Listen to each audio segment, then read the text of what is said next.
Hello and hi, today we are going to be doing a special kind of review. We are going to be talking about a cover album by the online music outlet AVYSS.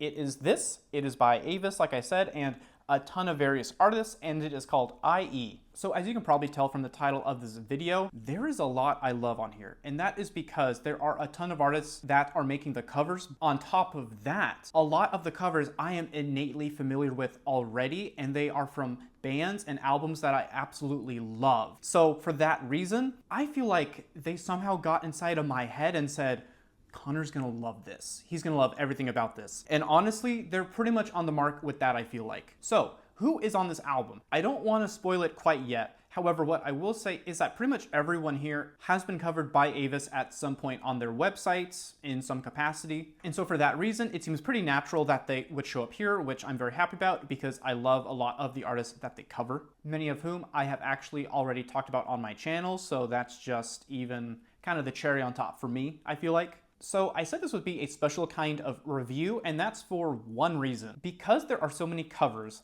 I wanted to go song by song, and I wanted to talk about 3 aspects of each song, and in doing so, rate them with a checklist of how I feel about them. So with that said, there are only 3 categories. I'm keeping it very simple, and I feel like the categories are pretty straightforward too, though they do need a little explaining too. So category number 1, how well does the cover pay homage to the original? I'm not going to be talking about lyrics so much because those are pretty much unchanged from the original, so that will not be in consideration here, but pretty much everything else will be. Category number 2 is how well will the new cover introduce new ideas to the original song? And this can be a lot of things. Vocal effects, production, vibe, aesthetic, time. There's a lot of aspects in this category, and for that reason, I'm pretty, I guess, strict about it. And I feel like number 3 is probably the most straightforward out of all of them. It is 3 simple words. Is it bumpin'? In other words, this category is basically, how does it make me feel?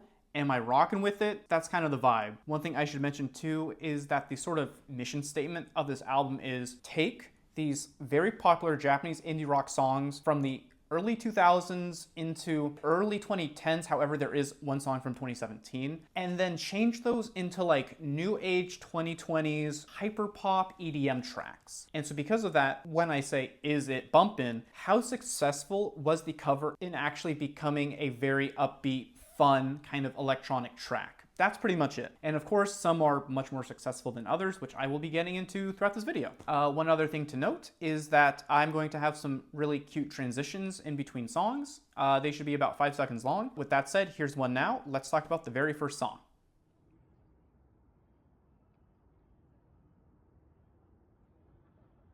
So right off the bat, this album is starting off incredibly strong. I really don't think there's anyone on the planet who is not a fan of this song by Asian Kung Fu Generation, and the fact that it's covered by ANORAK and illequal is just mwah. I love ANORAK, and they have been around for a pretty good while now. I want to say like 6 years maybe. I also feel like they have always had this knack for pushing the boundaries of really what could be considered J-rock just in general. I really think that their collaboration here with illequal just really goes above and beyond, and I think is a perfect fit for the 2 artists. The lead singer of ANORAK is named Tomohiro Maeda, and I just think he covers the vocals on this song extremely well. He sounds fantastic here. There are some vocal effects placed on his vocals too, and honestly to me it just seems like those are there just more for style, because he truly really does not need any kind of like pitch correction or auto-tune. He pretty much sounds consistently perfect on other ANORAK songs, but I still love how he sounds here. And I think they're primarily here just to match the EDM vibe of this cover. I have to say the original song is truly a bop, but man, I really dig this cover. I think I particularly love the club remixiness of it. I think it sounds fantastic. I love everything happening here. It really makes me want an entire cover album of Asian Kung Fu Generation by ANORAK. I would love that so much, I think. So as for my score, I'm going to say yes, I think it pays homage very well. Yes, I love how they changed this song too. And yes, this song is absolutely bumping. Oh my god, I love this so much. And luckily for us listeners, the next song continues the high energy start that we established here.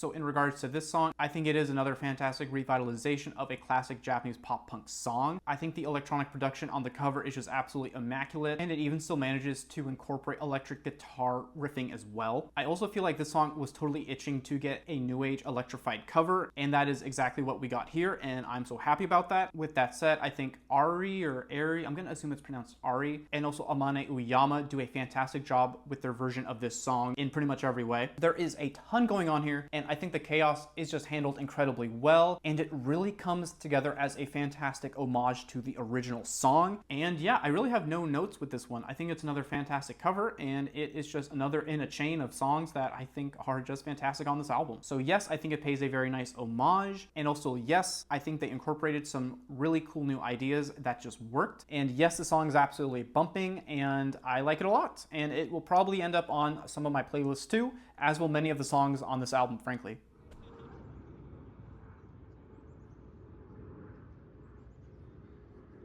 Okay, so the next song is called Dikoku Sensei, and this was originally by an artist named相対性理論. I think I got that right. And this one is being covered by E5 and Sasuke Haraguchi. I believe the song is from about 2009, and I think looking back now, you can totally tell that this was a pioneering song for modern female-led Japanese indie rock for what was to come in the 2010s. This version here features a lot more electronic production, of course, but I think it really fits the song, and I think that's primarily because of the two artists covering it. I truly think they really added some spice to the original, and it just worked out so incredibly well. I would say that this new version sounds a lot like a Hakushi Hasegawa song in like the best way possible. I would definitely call it a hyperpop trip, and I think it's very enjoyable because of that. For example, I love the claps in the background during the chorus, and frankly, I just love the percussion in general across this entire song. More so than that, I think the keyboard in conjunction with the percussion is actually divine, and I really think Sasuke did an amazing job with the production on this track. As the song ends, there is this sound of like nighttime birds and bugs, and it just is such a cool way to actually end the song, and I think it just seems very artfully done, and I like that a lot, and I just love everything about this song too. So far, I think the album is 3 for 3, and it's great. I love this. I also think the lead singer E5 totally understood the assignment here, and she just sounds fantastic. I find that her voice has this real element of like suave nonchalance that I just think fits the track incredibly well. With that said, I'm very happy to give this song a yes, yes, yes in every category. I think it's fantastic, and man, I would love more collaborations from these two artists because this is awesome. This is everything I love. So nice job there.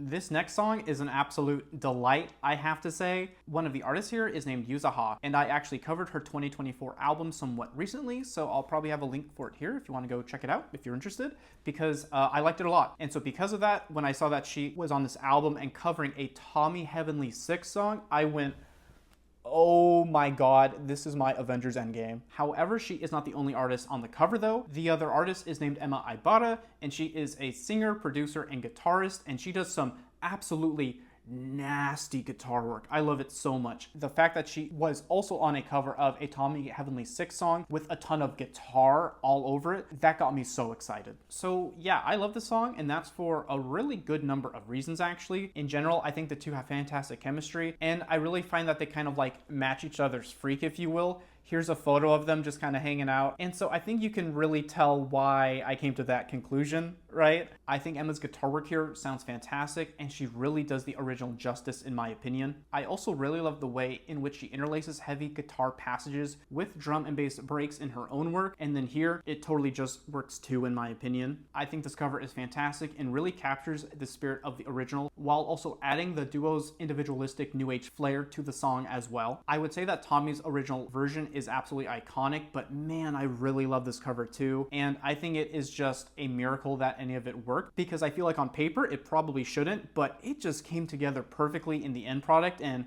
I am so happy to say that, and so happy to hear this song too. I think it's fantastic. So yes, I think it pays fantastic homage. Yes, I really love everything they added, and yes, this song is bumping. It is so great. It is such a vibe. Love this a lot.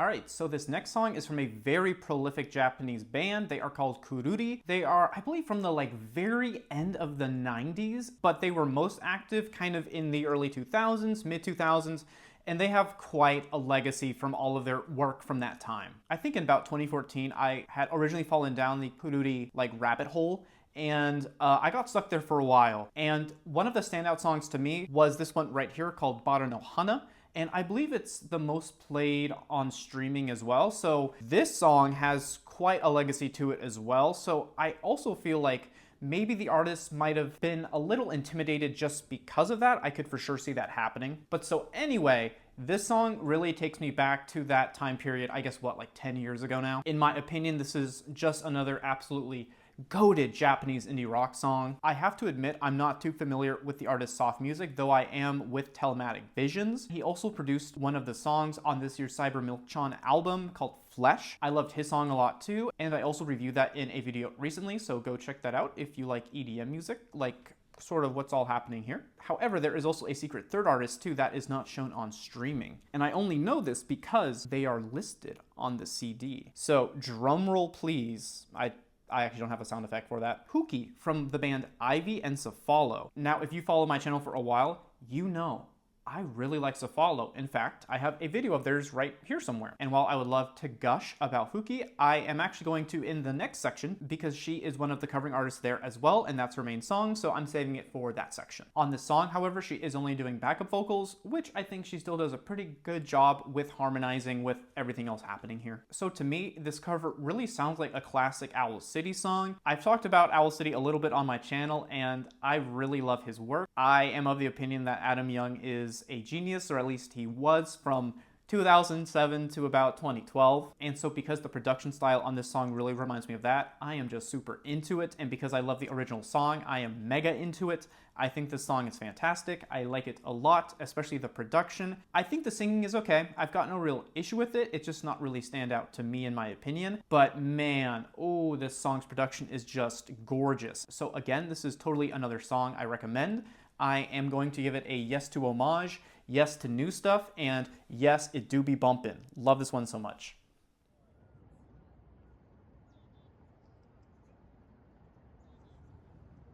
So the section for this song is going to be incredibly longer than all of the others because I have a lot to say about this cover of Strobolights. So Strobolights was originally a song by the band Supercar, and again, in my opinion, they are one of the GOATs of all time in not just EDM, not just electronic, not just dance, not just indie rock, not just pop, and not just rock in general. I firmly believe that Supercar changed the game for music all over the world. And so naturally, when I saw that one of my favorite songs of theirs was on this album, I got incredibly excited. Because of that, I had very high expectations going into this, and also a lot of reservations and apprehension about it too. But am I happy to say that Ivy and CVN knocked it out of the park on this cover. I'm going to start my review of this song with this line, okay?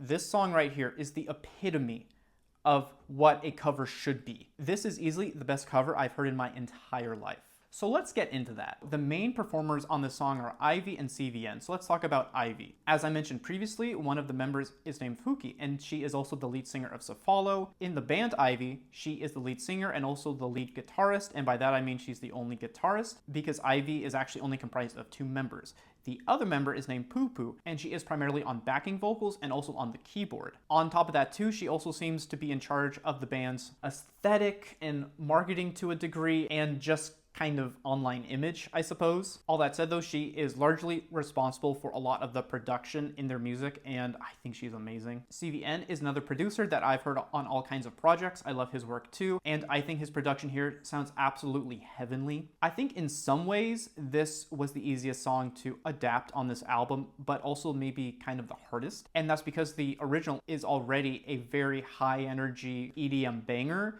So there's not really much to change, but because of that, I feel like the covering artist had a lot more to kind of mess up as well. Despite that, I think the crew here absolutely knocks it out of the park. This is without a doubt my favorite song on the album and possibly one of my favorite songs of this entire year so far. I mainly say that because everyone here is doing such a fantastic job of just retaining all of the important elements that actually make the original so special and so memorable, while also adding their own style and flair that really shakes things up, but is never too intrusive on the elements of the original song. I just think that turning the original dance banger into a pseudo shoegaze, bedroom, and synth pop song was just a fantastic choice by everyone involved. And it kind of pains me to say this just a little bit, but I think I like this cover more than the original.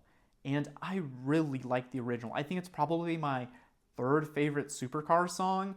And for this to be better than that original is like, this should not have happened, but it totally did. So as for my final score, yes in every way. I am giving every category 2 thumbs up because this song is just such a heater, I think. And with that, we are now on to the next one, which is called Yasashi Kimochi by the original artist Chara. Let's go.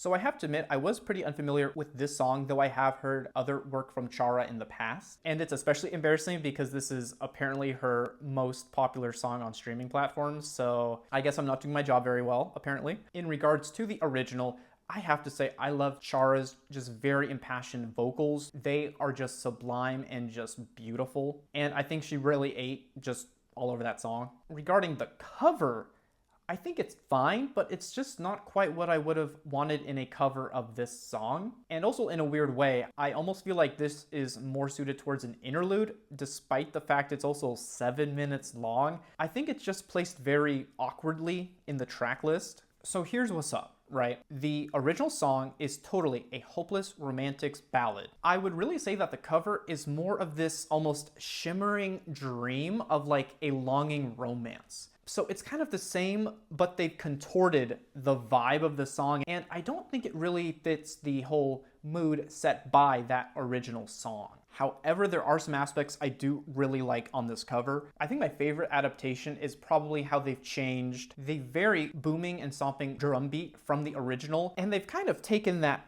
out, but they've replaced it with something very similar. I think the best way to describe it is that now, instead of this like stomping march, that has instead been replaced with this very low bass heartbeats. It still kind of has that same effect in the rhythm. However, it's almost like you are hearing the heartbeat of the person singing this very impassioned love song. And I just think that's so cool and so interesting, and I love that a lot, actually. This song also features lots of ancillary sound recordings from everyday life, which I liked as well. For instance, there is the sound of maybe a baby or a small child, and then on top of that, there is also this sound of, I want to say, swaying swing sets, maybe? All of those elements just kind of stack on top of each other and just create this almost like dream-like experience where it's almost like you are viewing someone's life in a series of vignettes. And I think that is so cool. I love the production on this song. I think it is so incredibly interesting and that there is so much to actually dissect. I think it's so cool. I just don't think it is a very good cover of the original song. In sort of a weird way, I feel like this is more of like an art piece than even an actual conventional song. Back to the rating scale, I am going to say no, it does not pay homage very well. Yes, I absolutely adore all of the elements they introduced here, and I'm gonna say no, it's not bumping because it's kind of a mood killer. It is a very sullen sounding song, and I don't really like it here in the track list, though I think I would have liked it maybe as its own standalone single, like elsewhere. I just don't think it really works here, unfortunately. With that out of the way, we are on to another of my favorite songs on here, which is the following. I think I want to use the circle transition, so circle. Or circle. I don't know which way it goes.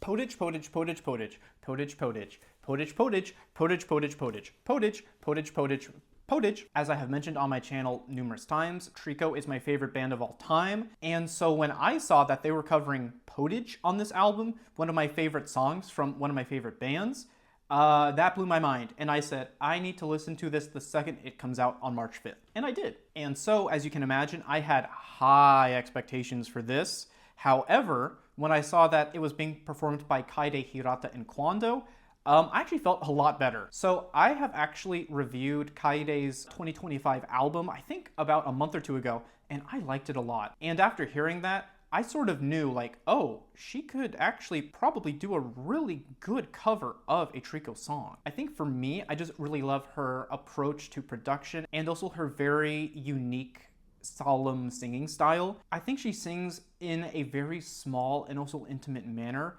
but it just really works for her voice and also all of the instrumentals that she sings over too. And of course, that's not to leave out Chwondo either. I love his production here and I really like his backing vocals too. So, what do I think about this song as a cover? I think Kaede does a perfect imitation of EQ Nakajima's vocals from the original song. I also feel like the production of the cover just really makes me want to like sink my teeth into it. There's so much happening and I love close listening to it. It is just such a rewarding experience. It's hard to say. I think my absolute favorite thing about the cover though is that they made the excellent choice, the only choice that makes sense, to bring over Kida's original guitar riff from that song and then play it for this cover. I feel like the guitar is so, no pun intended, instrumental to that original song that I think if you left that out or changed it to be something else, you would really be just losing the essence of the original song. And like I said, nope, they carried it over. Genius choice, and it sounds fantastic on the cover too. I think it's actions like that that also just really show that these covering artists have so much respect for the original material, which as a very avid Japanese music enjoyer makes me so happy, and I just love that so much, and I just really have to point that out every time it comes up. So what's hard for me is I think I like this cover almost as much as the original. I for sure like the original more, but this one is a really close second. I think Kaede sounds immaculate here, and also like I keep saying, the production is just so intricate and layered, and I just love everything about it. I think this song is perfect.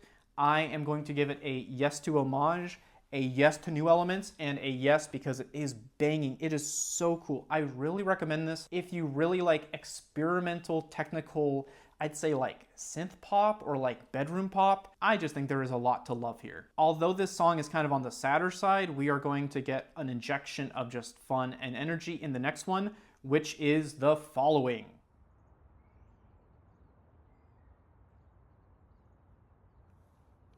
Right off the bat, you need to know something. This is a song off of my favorite album from Shinsei Kamate-chan. Okay, so again, high expectations, which is kind of becoming my thing for this whole album, I feel like. So in case you're not familiar with the original band, let me fill you in. They make really weirdo rock music that's kind of inherently very creepy, and that's mainly because of the vocals. There are two main vocalists, and I think if you've heard the first opening for season 4 of Attack on Titan, you would know them because they made that song. Now the cover is this hyperpop rendition, which is cool, but also still weird as hell, which is exactly what you want for a cover of a Shinsei song. I think this is just another cover song that completely captures the spirit of the original, and I'm so happy to be able to say that because this is not an easy band to cover, I feel like. There is so much happening here, and really the best way to describe it is this is just a hyperpop song. So just formulate in your mind everything that comes with that kind of denotation. This song is crazy, it's wild, it's loud, it kind of hurts sometimes, but like in the best way possible. And so for that reason, I have to say I love the production here. It's so crazy, it's wild, it's fun. However, I will say it is really kind of off-putting coming off of Potage because that is such a sad song, and then you get a burst of energy in this one. I feel like the vibe is just kind of off, and is another reason why I don't really like the sequencing of the tracks on this album. But regardless, I still love this song. I think the covering artist really knocked it out of the park here. And yeah, for that reason, I am giving it a yes to homage, a yes to new stuff, and a yes because this thing is banging so hard it hurts. And I love that. Now let's go on to another kind of buzzkill of a song. It's crazy.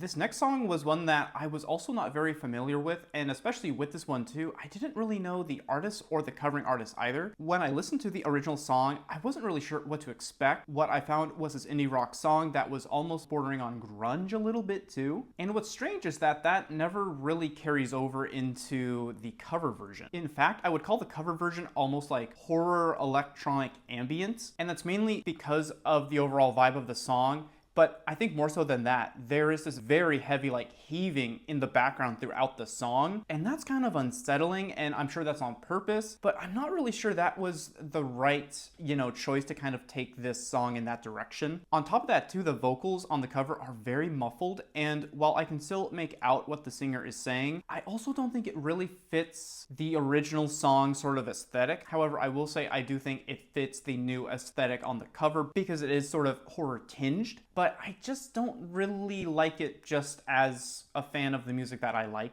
I also don't think the cover really fits with anything else going on this album. Nothing else is as, I guess, dark and foreboding as this song, and it really contrasts with everything else happening, especially given that the previous song was so like upbeat and like crazy and loud, and is also something that I would consider pure hyperpop. So this is a real left field sort of direction for the album to go immediately after, I think. So yeah, overall, not a huge fan of this one. I don't think it really pays homage very well. I do like the production as its own kind of standalone art experiment sort of experience. And then I also don't think it's bumping. It's just not really there for me. The next song is gonna be a weird one because I have a lot of thoughts about it. So I'm about to just yap. So, transition.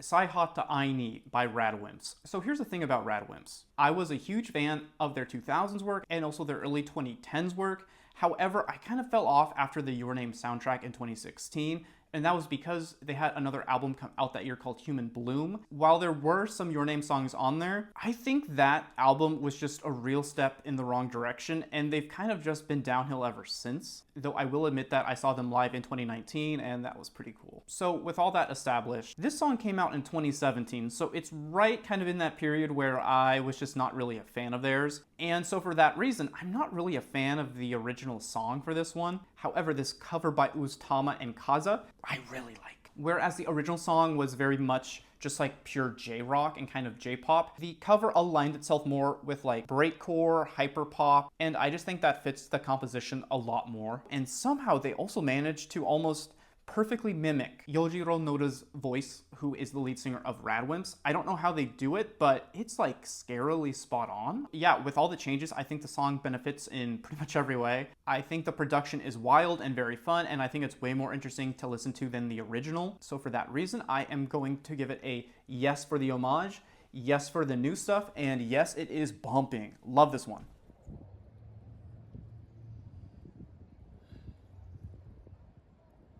I feel like Yui needs no introduction. She's kind of a Japanese pop queen, and if you don't know her, you probably know her maybe from some anime openings. I think most notably, my favorite is probably the one from Fullmetal Alchemist Brotherhood. The original song that is being covered here is the first song from her 2011 album, and I think it was a fantastic choice. However, what I will say though is that the cover is very unlike the original. I find that the cover is a much more quiet bedroom pop rendition of the original, and I think it works, but again, I feel like it kind of ruins the flow of the album just a little bit on this one. The lead singer of the cover is named Uwami, and I really liked her album from last year. I believe it was called Yuna 2.31, and she has a very unique style of electronic production and singing, and so luckily for me, that aesthetic also carries over onto this song too, so I was very happy to hear that. This song features lots of microbeats and synth work that I just think sound like twinkling stars, and I especially love the way that they envelop Uwami's vocals on the song too. I thought that was super smart and really well done. All that to say, I love Uwami's vocals on here just in general. I will say though that I do almost wish that this was the final song of the album. I think it would be a lot more fitting than what is the actual final song, which I will be getting into here in a second. But overall, I actually do like this a lot, though I think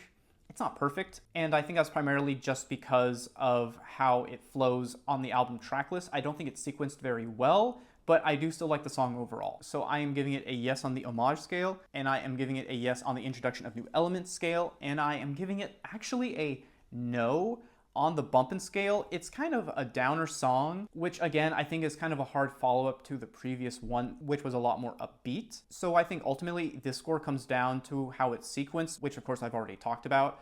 And I think I would have liked it more as the final song, and it probably would have gotten a thumbs up for me in that scenario. Speaking of the final song, let's get into that now.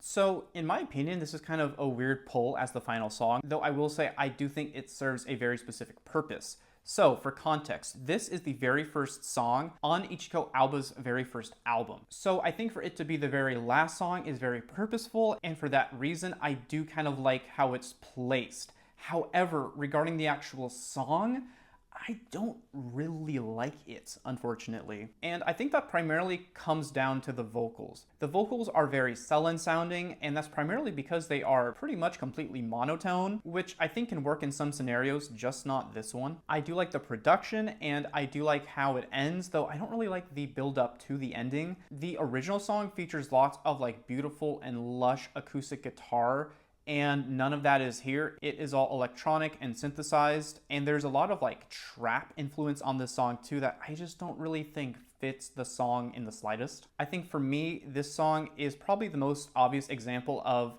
I don't like the cover and I prefer the original significantly more, which is really disappointing because I feel like this one had real potential that just really never came to fruition. For me, there is just something about the way that Ichiko Aoba writes and also performs her music that I think is just absolutely captivating, and none of that is really found on this cover, and it's almost like a turnoff for me just because it carries over pretty much nothing that I really loved about the original song. Ironically, I think if the team who had covered Yasashi Kimochi actually covered this song instead, I would have liked it a lot more. I feel like their whole sound aesthetic really fits this song significantly more than everyone here. I do not think this pays very good homage. I do not really like what they added, and this song is not bumping. It's a total vibe killer, and it is an unfortunate ending to a fantastic album, I think.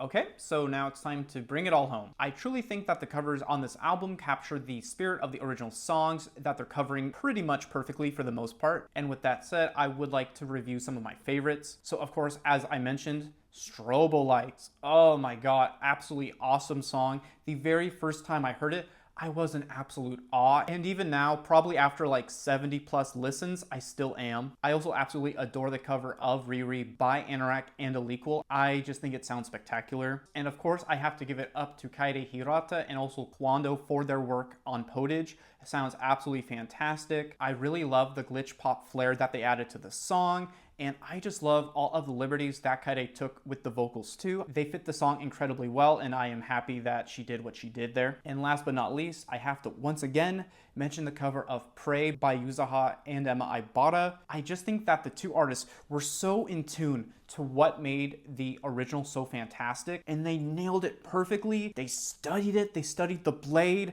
and then they had a perfect cut. It was perfect. I love this track so much, and it is one I keep going back to. I really think that the objective of this album was to pay homage to these fantastic hitmakers and their work, but to an even greater degree, make them proud too. And I think they were definitely successful in that way. I will say that I do wish this album had a much stronger ending because I just don't like how it ends at all, really. I think primarily it just feels kind of underdeveloped, and that the final song almost sounds like a demo to me. All in all though, I really hope that everyone involved feels accomplished because they rightfully should. And ultimately this is a review, so I'm going to review this album. I think I'm going to give this album an 8 out of 10. I really wish I could give it more, but I just think that there were too many songs that I was just not really into and I just thought weren't really good fits for this album. With that said, I think if the sequencing was fixed up a little bit, I probably would have rated this a 9 at least. Having that Shinsei Kamate-chan song immediately after Potage, and then after that immediately going into Syrup 16G is just so strange, and it's almost like whiplash, and